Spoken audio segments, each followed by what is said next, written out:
West Africa is the source of the current Ebola health alert, but the impact of it is truly global, now reaching Australia too. In the town of Cairns, a 57-year-old Red Cross volunteer who returned from Sierra Leone on Tuesday has become the latest suspected Ebola case. The woman has confined herself to her apartment, and health authorities insist there is no cause for alarm. She has a flatmate, but she hasn't been unwell at all till this morning, and she's had a low-grade fever. Now, Ebola virus is very difficult to transmit. It's not like the flu or measles. It's not transmitted through the air. You need to be exposed to secretions. So that is vomit, diarrhoea, blood. You've got to have actual secretions. She doesn't have any symptoms producing those secretions, so therefore her risk of infecting someone else is very, very low. The Ebola outbreak, the worst on record, began in March. The World Health Organization says it has now killed 3,879 people out of 8,033 cases reported by the end of October the 5th. It has the capacity to go anywhere in the world, and it has the capacity to cause illness anywhere in the world.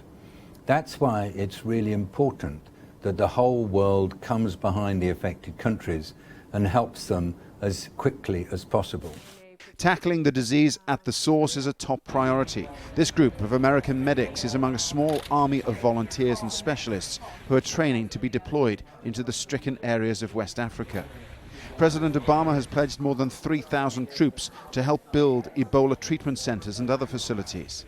But it's nurses like these who will deal with Ebola face to face. I think with proper care we can get the mortality rate down to maybe 30%, and that's what I'm hoping for, because I'm not going over there to carry body bags. I'm over there to help and to give them the best shot possible. In Spain, where the first case of an Ebola infection outside of West Africa has now been confirmed, the nurse in question remains in a stable condition in an isolation room. The hospital treating her was only recently reopened after closure under austerity cuts, and staff are angry at the politicians. We're demonstrating because from the beginning of this crisis, this situation happened because everything was poorly planned. You can't improvise, you can't dismantle a hospital and then want it to be cutting edge. You can't bring in second-class gear for a top-class situation. Most of us work in hospitals. I work in emergency. I want to treat patients, but I want guarantees when I'm treating them. The gear, the courses, information. For the moment, the Ebola infection here in Spain appears to have been contained. Tests on 4 suspected cases have so far come back negative, and there have been no new cases in the past couple of days. But it's the fear of this incurable disease which has health authorities and governments on edge all around the world.